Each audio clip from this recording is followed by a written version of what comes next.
importance of accepting a spiritual master.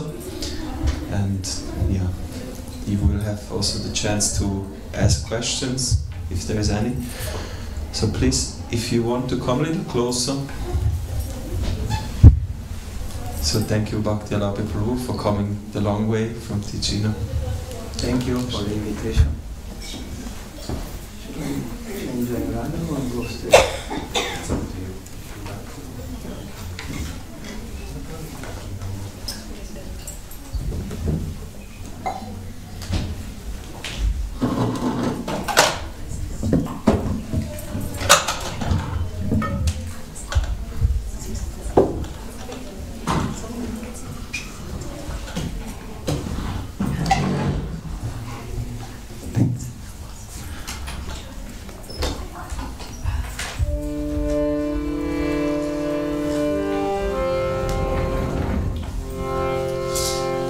Someone can play cartas?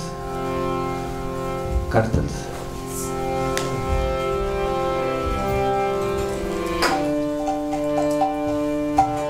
Jayo Radha Madhava Kunja Vihari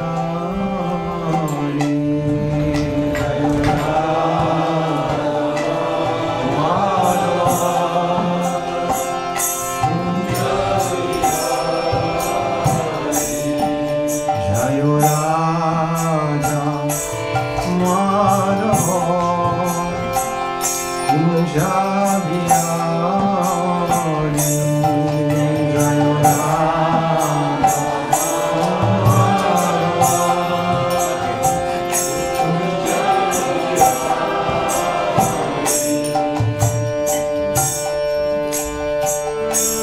Janava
Yashodanandana Rajachana Rajana Yashodanandana Yamuna Tira Vanachari Yamuna Tira Yamuna Tira Vanachari Yamuna Tira Vanachari Jayo Radha Madhava Jayo Radha Madhava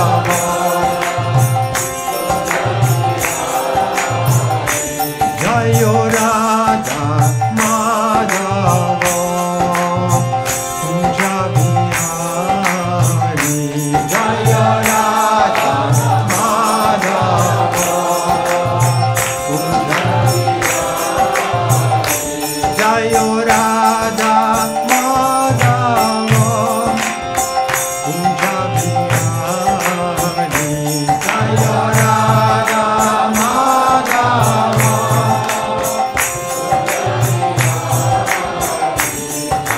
Radha Madhava Kunja Bihari Jayo Radha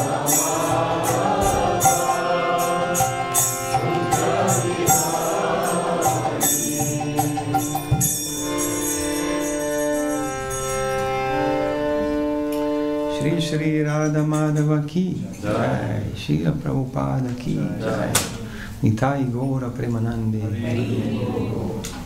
Thank you.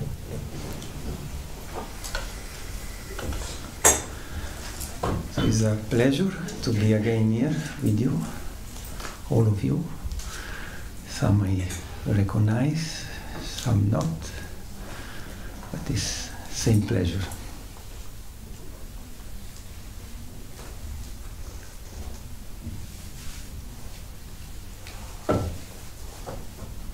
So the topic of today will be based on the Guru, the spiritual guide, the spiritual teacher, how it is important to have a Guru, why it is important to have a Guru, and how we can choose a bona fide Guru. So in order to get some inspiration on this subject matter, we can read a verse from Srimad Bhagavatam, famous verse. Most of you, I think, know this verse. It's in chapter 4, Transcendental Knowledge, text 34. Tad vidhi pranipatena pariprasnena sevaya upadikshanti te jnanam aminastat padashina. Translation and purport by His Divine Grace A.C. Bhaktivedanta Swami Srila Prabhupada ki Jai. Just try to learn the truth by approaching a spiritual master. Inquire from him submissively and render service unto him. The self-realized souls can impart knowledge unto you because they have seen the truth. Purport. The path of spiritual realization is undoubtedly difficult. I start already with a statement. It's not easy to really be in this path of spiritual realization. The Lord therefore advises us to approach a bona fide spiritual master in the line of disciplic succession from the Lord Himself.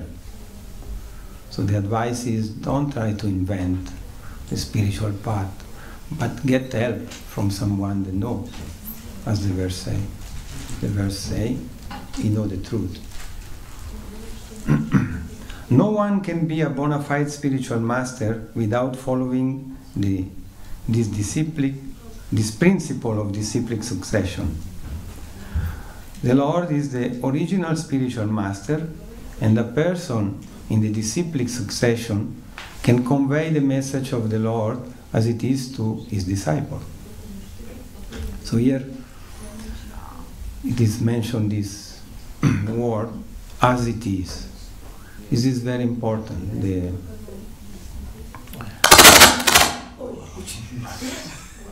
spiritual knowledge has to be given as it is. We will see why.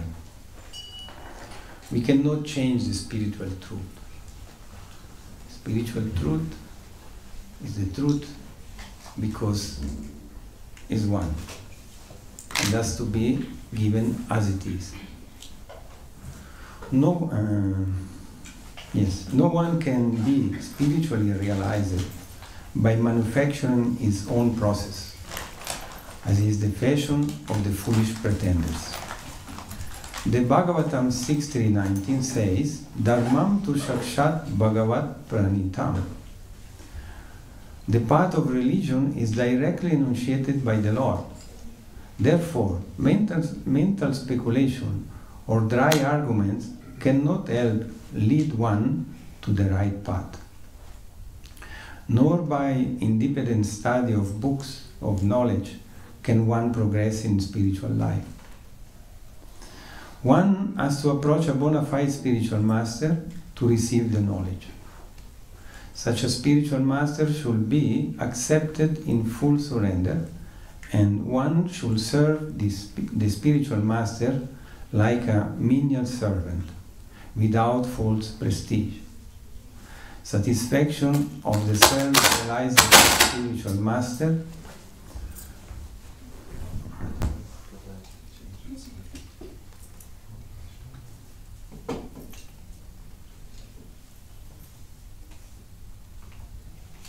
satisfaction of the self-realized spiritual master is the secret of advancement in spiritual life. We can do even without microphone, but because others are hearing, and I think it's recorded, that is needed the microphone. Normally I don't like to hear my voice loud, but I surrender to the way. So, satisfaction of the self-realized spiritual master is the secret of advancement in spiritual life. So this is a very important point. If we satisfy the spiritual master, then we will succeed in our spiritual life. Otherwise, there is no way. Inquiries and submission constitute the proper combination for spiritual understanding. Unless there is submission and service inquiries from the learned spiritual master, will not be effective. One must be able to pass the test of the spiritual master, and when he sees the genuine desire of the disciple, he automatically blesses the disciple with genuine spiritual understanding. In this verse, both blind following and absurd inquiries are condemned. Not only should one hear submissively from the spiritual master, but one must also get a clear understanding from him in submission and service and inquiries. A bona fide spiritual master is by nature very kind toward the disciple. Therefore, when the student is submissive and is always ready to render service, the reciprocation of knowledge and inquiries become perfect. So there is a lot to say here. It's a very important verse of Bhagavad Gita. It's part of the key verses of Bhagavad Gita. But time is limited, and we try to condense everything. So we hear a few times, especially in the purport, this word surrender, submissive, accepting, serving. These they are all words that it sounds a little bit too pushy. No? And the natural question that can arise is why I have to accept a spiritual master? Why I have to accept a guide? Why I have to give up my independent thinking? Why I should accept someone's opinion, someone that told me this is good and this is bad? Is it not like this? We are thinking, why I need advice, why I need guidance, why I need someone to tell me what is better to do and better not to do. But actually, if we are looking in the normal life, let's say, material life, people are doing regularly this. They are doing every day, many times. They accept guidance, they accept teachers, they accept scriptures. And often they accept blindly. I can give some example.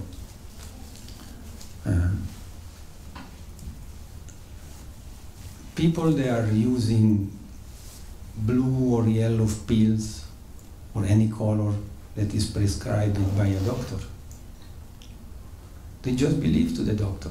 You go to the doctor, I have this disease, I have this problem, and the doctor says, take this 3 times a day before eating, and so on. He says, yes, doctor, I'm doing. No. So you accept someone. Another example is when we are taking an airplane. No? We just go on the airplane and we depend on the pilot. We don't go to ask the credibility of a pilot, We don't go to the pilot and ask him, you're sure, you know what you're doing. No, we accept and we depend. Once the airplane starts to get up, we are completely dependent on the pilot. So we accept someone that is guiding us to the next destination, isn't it? Yeah, it's like this. Another example, especially for men, if we go to a barber and ask to be shaved, at least in the past, I don't know our day, but they used to have this knife. They take out the knife and then they go. Who guarantee that, he's not cutting you the throat? So you accept him. You depend. You surrender. Surrender to the barber. And another example that every one of us went through is when you go to school, you accept the books prescribed by someone. They prescribe you have to read these books, you have to study these books, you have to repeat what is in these books, otherwise you cannot progress in your school, in your learning process. So there is a lot of accepting guidance and surrender in the material life. So we can go on with so many examples, but I think few examples will clear the point. Then but this is for everything. If you want to become a sportive, you want to become a good martial art or whatever, you need someone that train up you, someone that know, someone that has practice, someone that can help you to understand the way how to do.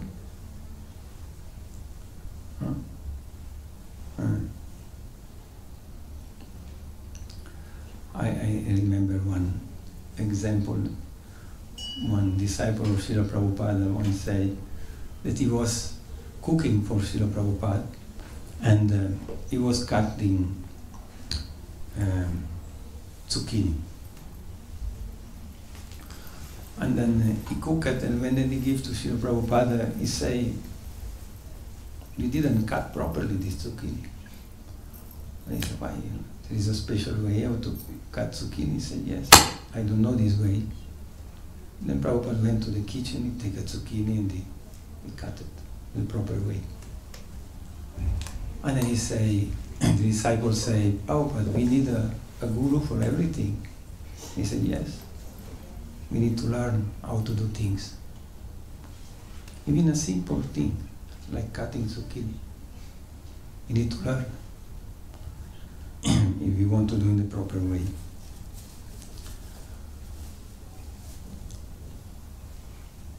So the point is, if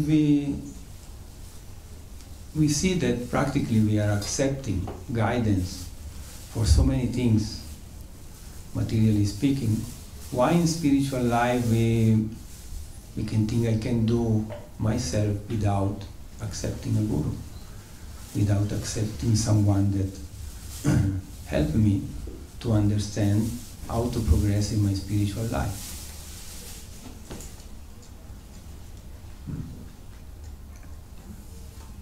So, if we become convinced by this, and the next step is to choose the guru. If we accept, okay, I want to progress in my spiritual life, I need guidance. But there are so many so-called gurus. There's a fashion of gurus. How to understand who is a bona fide guru, how to understand if someone can really help me to advance spiritually. So the scriptures, the acharyas, those then they are giving the path for spiritual life, they give help in order to understand. We need to learn. We need to get information how to choose a guru. And this is always depending on what we want.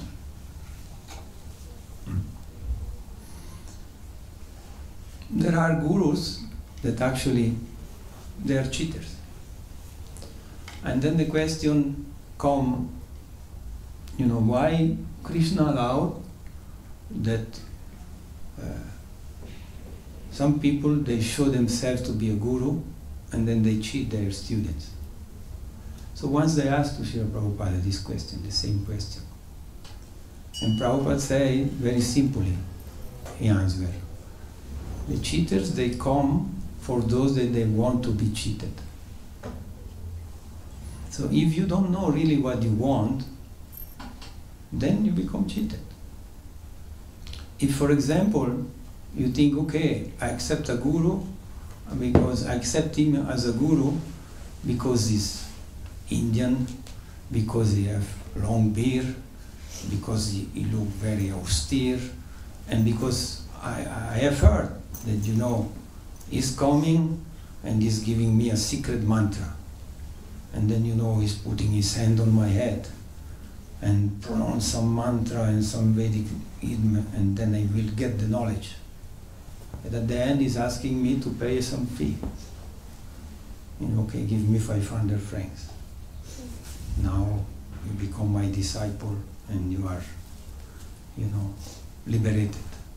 You are a liberated soul. So if we want this, then we think that spiritual life is so cheap that someone can just liberate you in a spot. Then we want to become cheated. It's not possible, this.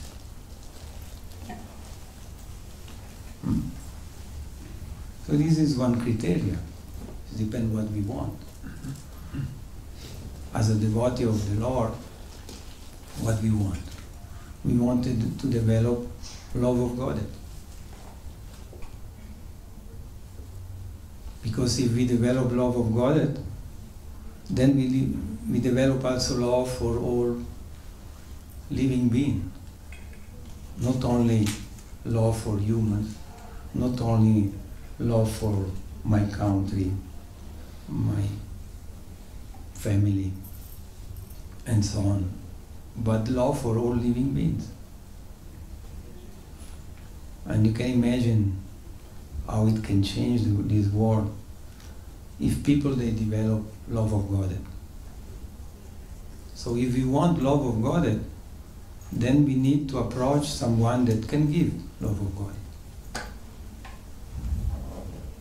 We are not so much interested for liberation. Liberation of what? Liberation from our suffering. Mainly people, when they look for liberation, they look to become free from suffering conditions. But if you don't develop love of God, then this condition will remain. Anyway, the point is that first of all we have to decide what we want. And then when we are sure, we look for someone that can help us on this way.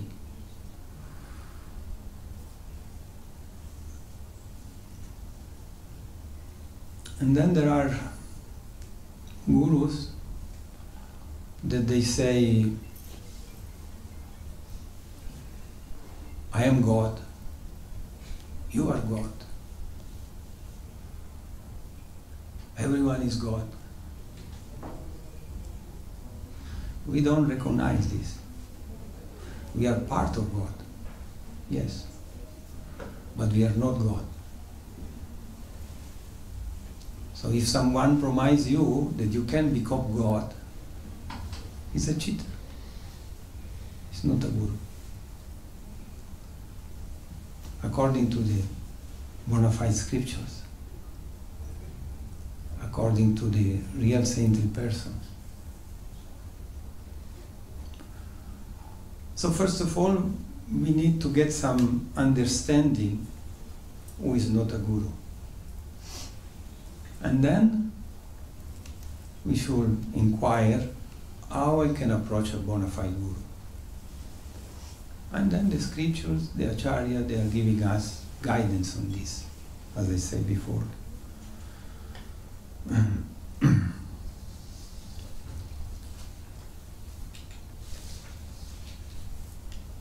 So, when we choose for a guru, we have to be very careful to test the guru. This is written. The disciple has also to test the guru. He must know who is a guru and who is not a guru. Like for example, just a material example, if we want to buy a jewel, we go to a jewelry. How you call it? Jewelry. You go to a jewelry. But then you know there are many kinds of jewels. There are also in the jewelry, there are some cheatings going on. So how you do? Why you like the jewel? Then maybe you ask to some friend that he know more about jewels. Or to some expert that know to recognize. You know how they do? They take the jewel and then they are looking. I don't know exactly how it works, but I have seen that they do like this. You know? Because they know, they have knowledge to understand this jewel is good or is not good. No. It's not so easy to buy a very good jewel. And then, okay, you get some advice, some experts say, but maybe you ask also the certificate. There should be certificate.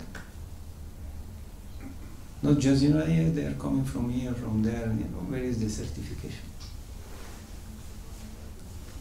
So what is the certification to, if we are looking for a bona fide spiritual master that can help us to develop love of God? So our scriptures say, and also the text that we read, that he should belong to a parampara, a disciplic chain of gurus that ultimately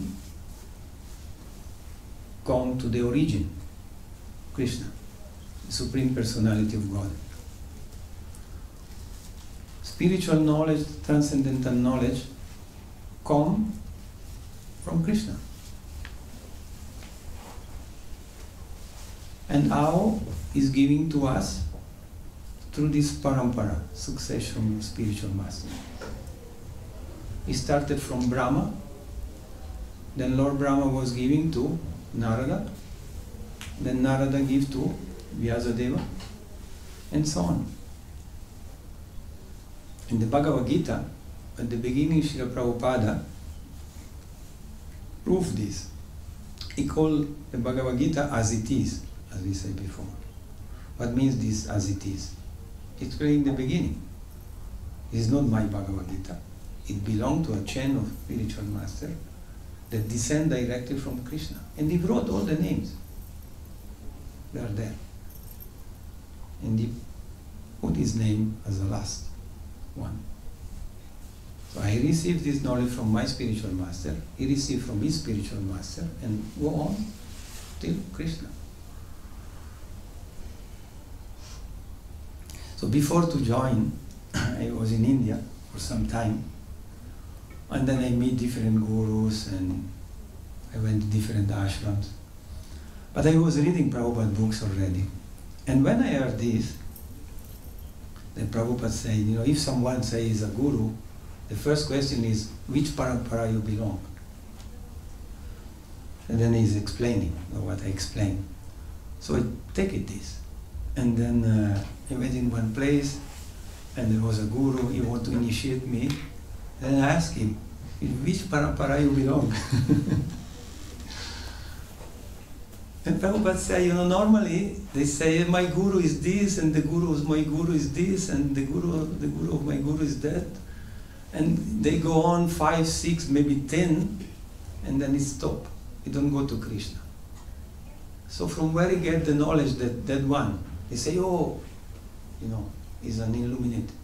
One day you wake up and he full knowledge. No, it don't work like this. This transcendental knowledge will come from Krishna. So this is the parampara. So this is the first important criteria when you are choosing a guru. Ask him from which parampara you belong. And I don't want to go deep, but there are 4 authorized parampara. There is names, there is the way to do. Make sure that you belong to one of these 4. Prabhupada proved.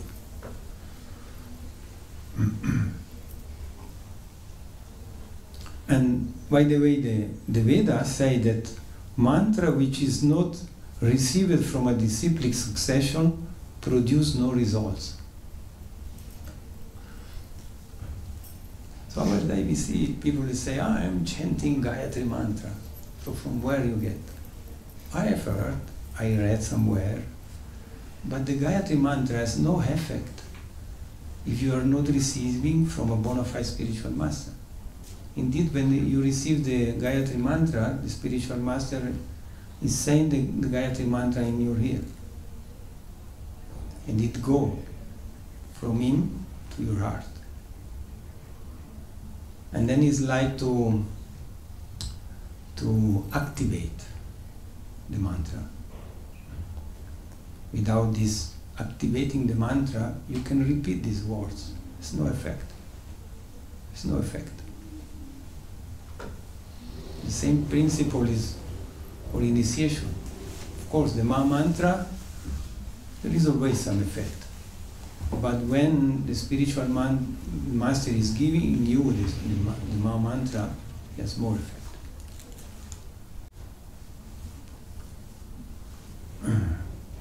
It's like he's putting the turbo. Yeah. Why? Because he's empowered by the disciplic succession. is empowered by Krishna.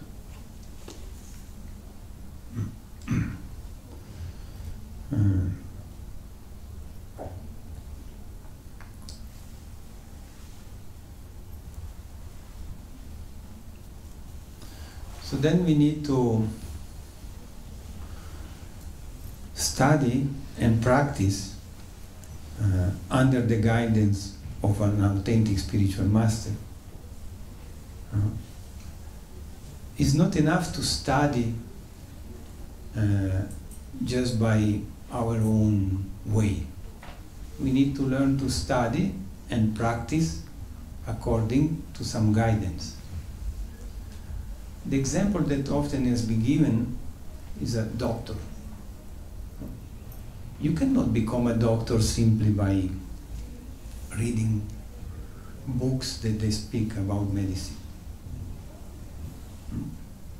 If tomorrow you need to go and make some important surgery to your brain, you will accept someone that himself is saying, I study so many books, I am ready, to operate you.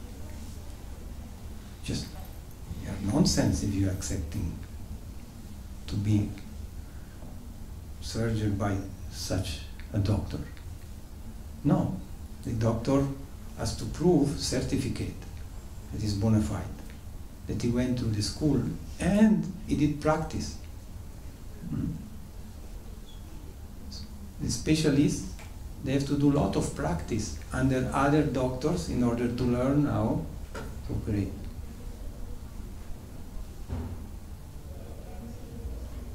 So the same is, we have to see that the spiritual master, he knows also to practice what he's saying.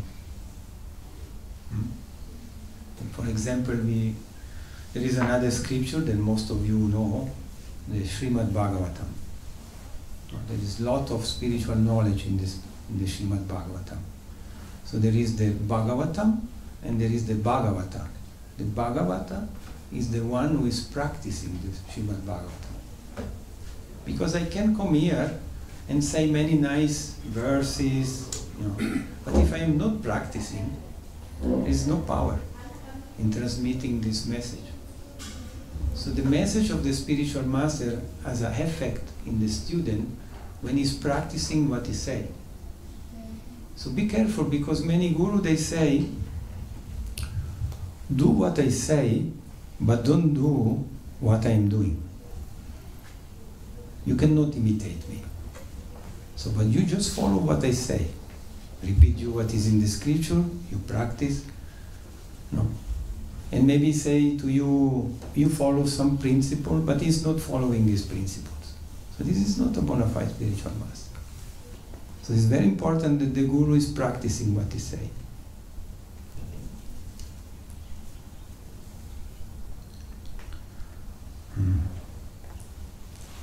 And another point is that whatever the guru says should be supported by the scriptures, by the saintly person. And this we can see in Srila Prabhupada books.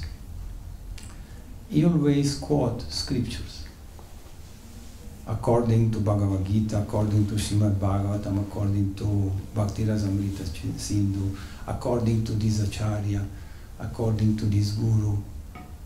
He's always proving that is not his way to think, but is bona fide. So this is another criteria that is very important. And another point is that the Guru should know the essence of the scriptures. And what is the essence of the scriptures? So in Bhagavad Gita, in the 15th chapter, 15th verse, it is saying,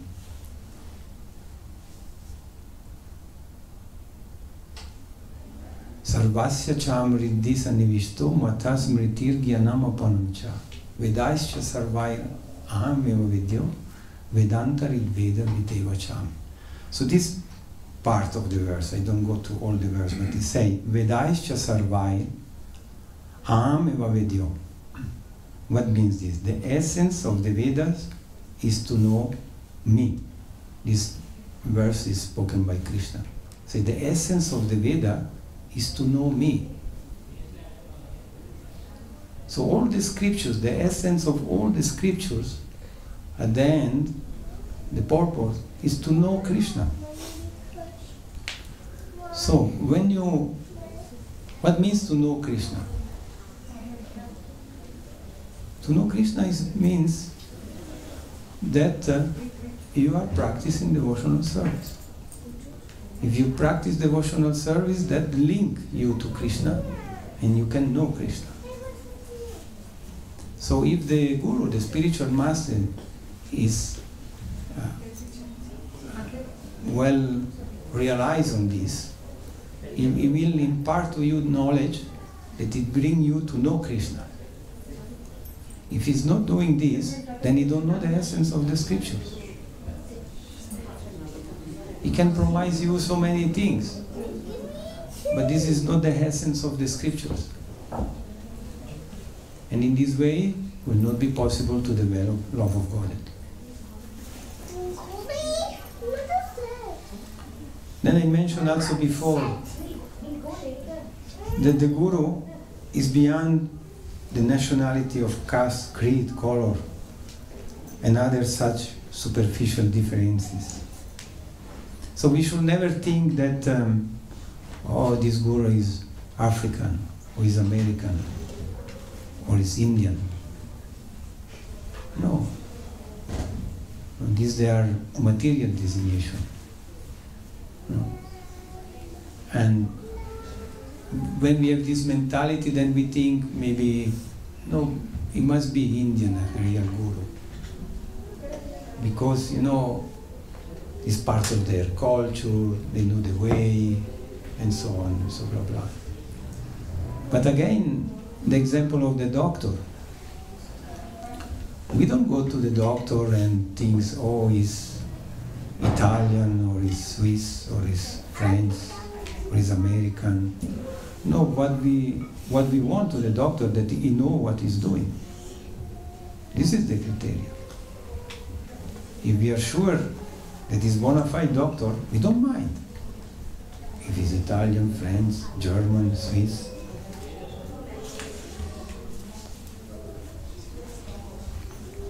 So this is also an important point. And this is confirmed in the scripture. The scripture said that he who knows the signs of Krishna should be accepted as a guru.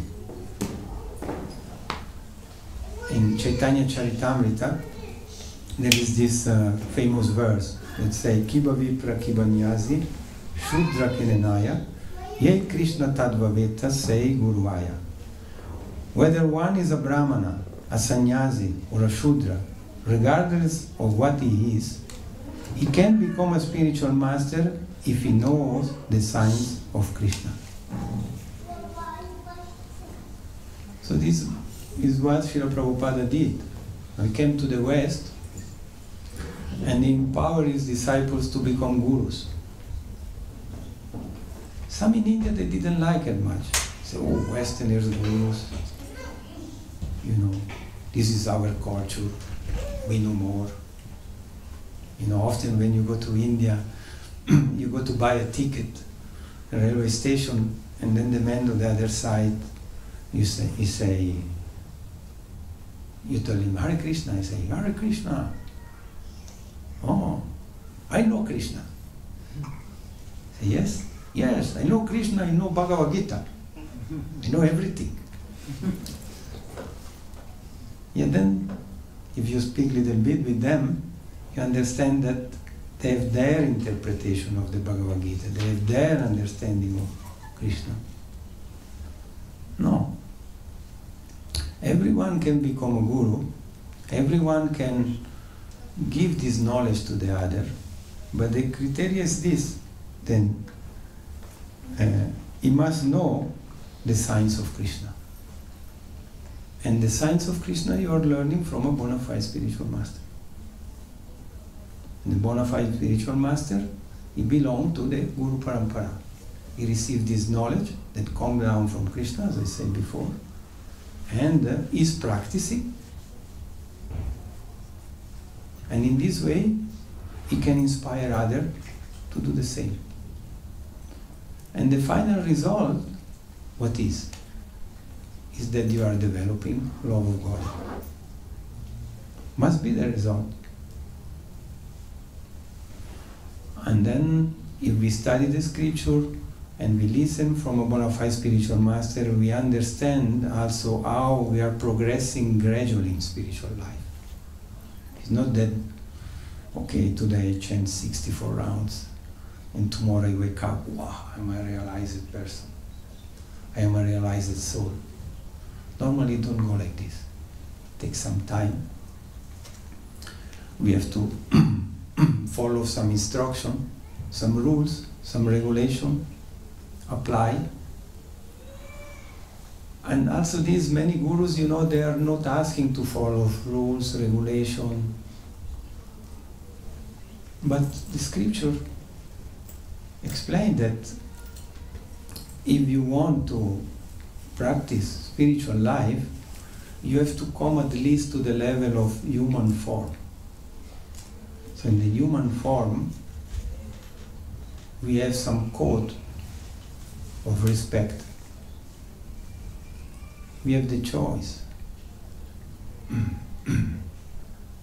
For example, to avoid to eat other living being. Tigers don't have this choice. If you see a deer, wow, she jump and get the deer. But as a human, we have to elevate our consciousness and understand that I can live much better if I avoid this. Otherwise, I am not in the level of human form. I degrade my consciousness to the animal level. So there are some rules to follow. I don't want now to go too much in rules and regulations. But for example, in our movement, all the acharya, they teach 4 rules to follow. And the first one is not to eat meat, eggs, and fish. Second one is to avoid gambling, because it's increasing the cheating propensity. And these, they are connected with the pillars of religion, but we don't want too much to go into this. Third one is to avoid intoxication, because intoxication, they really bring down your consciousness. And the influence of tamoguna is prominent, and it's very difficult to practice any kind of spiritual life if you are taking intoxications. And the fourth one is to avoid illicit sex. And this is a big topic that we have no time to go in. So this, they are prescribing the scriptures. And some gurus, they are giving 3, 2, 1 or no one, and pretend to elevate the disciples. And Srila Prabhupada say that actually, if I would ask to my disciple to follow 3 regulative principles, I can have millions of disciples. Millions, he say. But the rules, there are 4. For this I'm asking 4 rules. 4 regulation.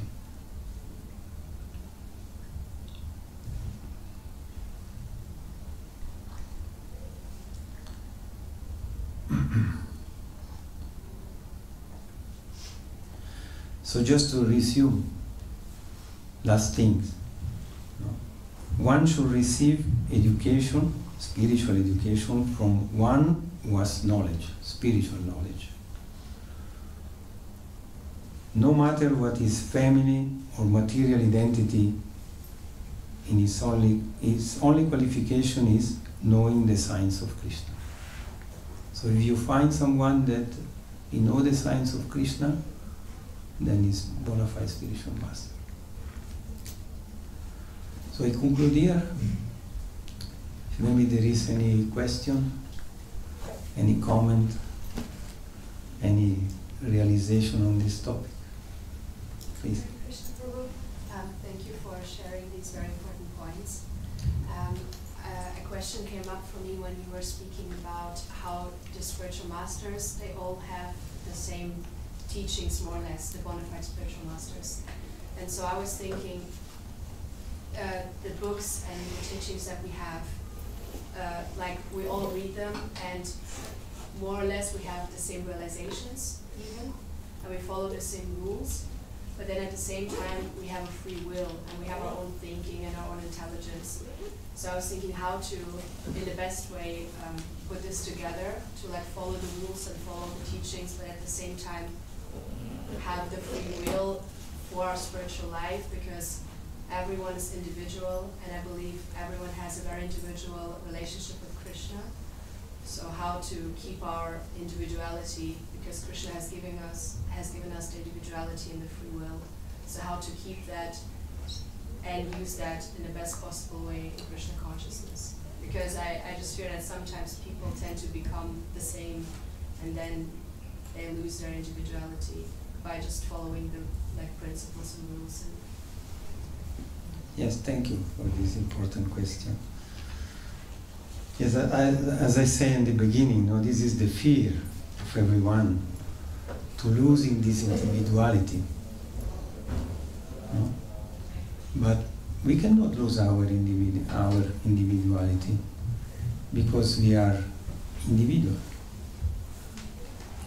Even as a spirit soul, we are individual.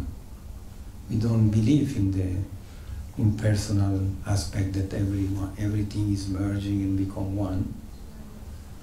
But even in the spiritual world, it's not that everyone is doing the same thing. As in the spiritual world, everyone is doing a particular service for Krishna. No one is doing the same service. Let's say offering garlands. Seems, it's the same service. It's not the same. Because everyone has a different way how to prepare the garland. Someone maybe like more these flowers, another one like more that flowers, someone like more to put in this way or in that way. So what the Guru is doing is guiding us to learn the principles to advance in spiritual life. And then the details has to be worked out according also to our tendency, to our nature. And like this we are not losing the individuality. So, but first of all, we need to learn the principles. And, the spiritual master is happy when a disciple, he do what he's asking him to do. But the spiritual master is even more happy when the disciple understands what he wants, the spiritual master. And then he's doing without that the spiritual master asks him. So we should come to this level. It's not that the spiritual master he will say at that point, I cannot anymore give you order. He'll become frustrated. No, he will be completely happy. Because he understands that you understood. And Srila Prabhupada used to say that, we can bring the horse to the river, but finally he has to drink himself.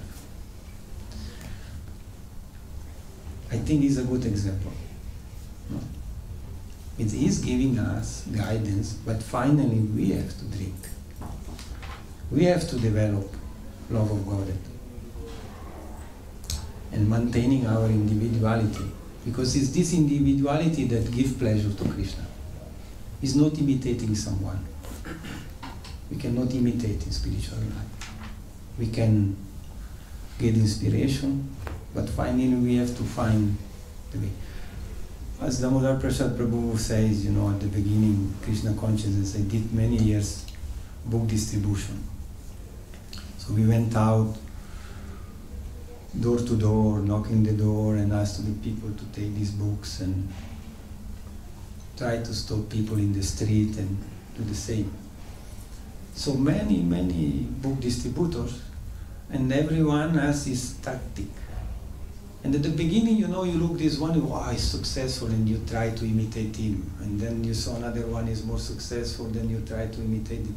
But then finally you have to find your way. Because it's your way that really can conquer someone when he's talking with you. It's not just try to imitate. Because then you become very authentic, right? Yes. It is this authenticity that Krishna is looking for. Hare Krishna. Thank you for the nice question. Wow. Yes, please. Thank you for the speech, Hare Krishna. Thank you. I would like to ask which requirements has to have a disciple? Because we speak about requirements of the guru. Which requirements has to have disciple to be accepted? Thank you. Then we need another class, another lecture. Could be the topic for next time. Okay. Yes, definitely, it's a good question. Also, the disciple has to become qualified. So, normally the guru is testing also the disciple. He's training up him, and in the same time, he see that he become qualified before to accepting him. But as I say, we'll take some time to go more in the details. But it's a good question.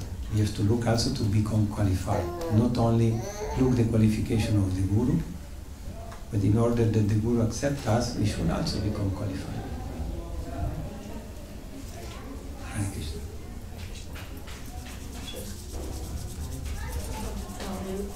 Maybe you young people, it's definitely getting easier to follow the rules when you grow old. It loses the attraction, and it's not like maybe the time gets shorter and you start giving values to other places. So, like I did all the stuff you shouldn't, but I enjoyed it a lot.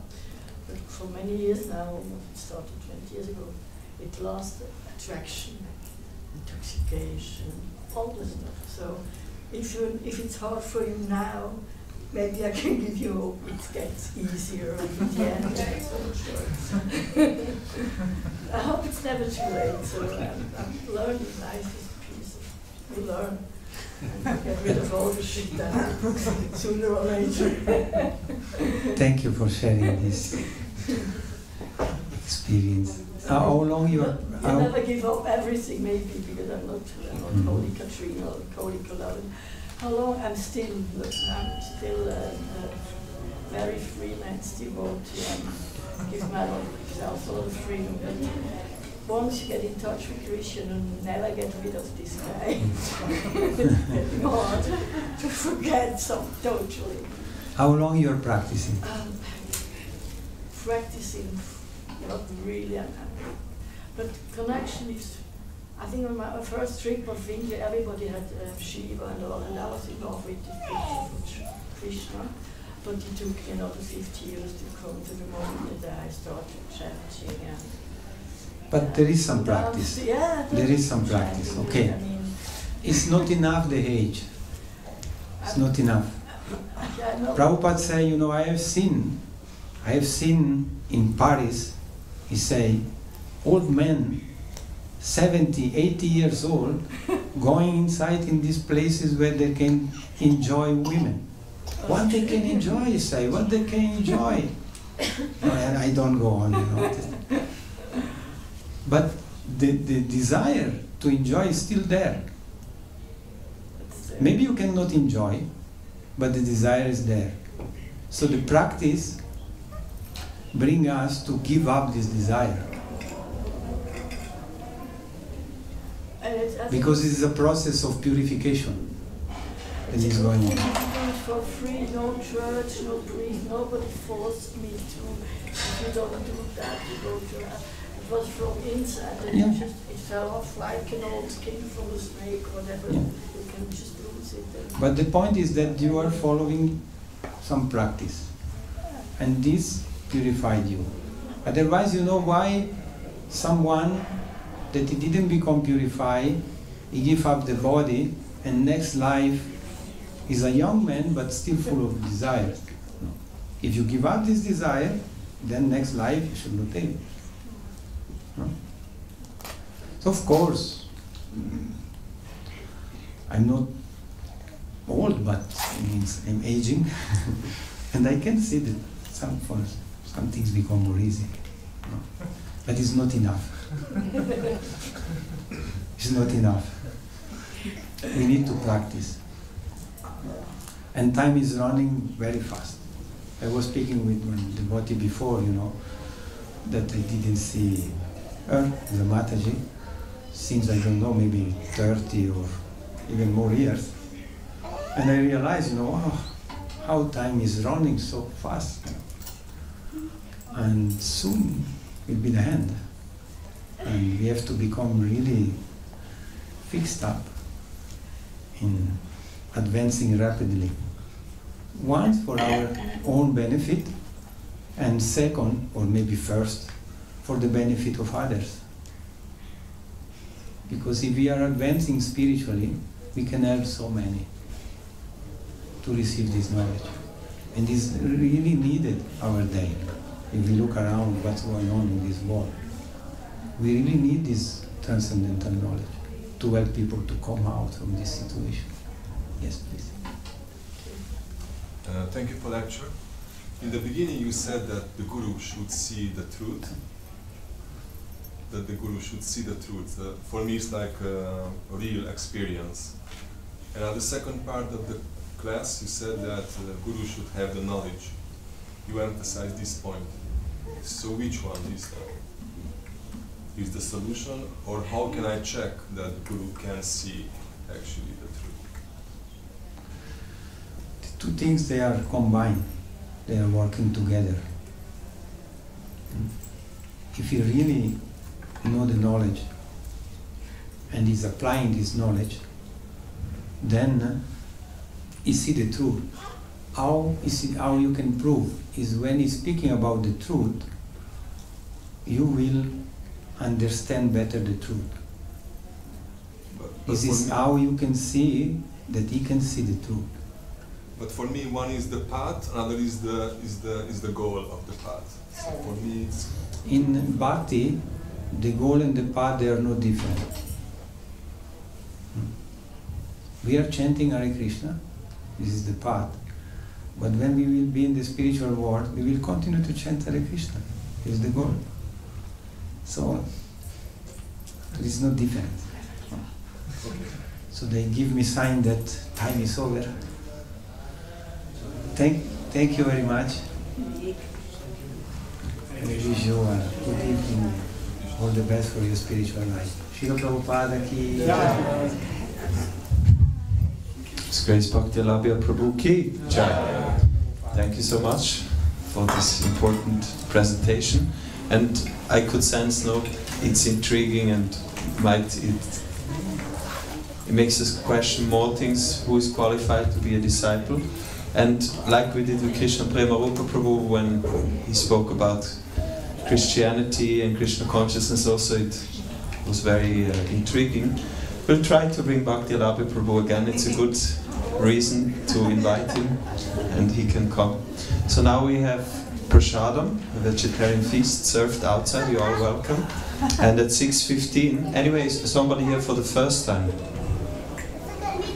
Here for the first time. Welcome. So 6:15, there will be another program in here. You can learn how to chant on prayer beads. And 7 o'clock there's Gora Arati and 8 o'clock Kirtan. So, Hare Krishna.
Also ich habe nur mal geschrieben, man kann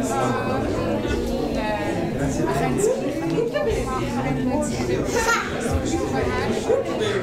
Ja, also eigentlich schon. Ja. Ja.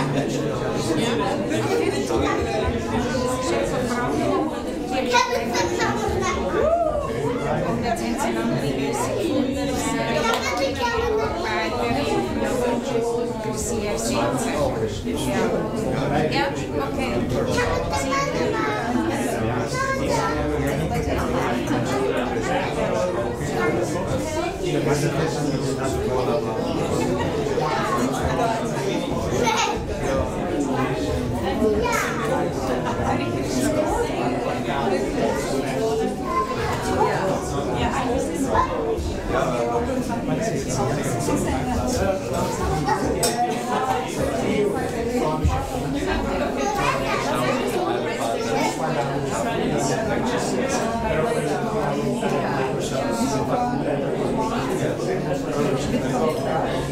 Ja.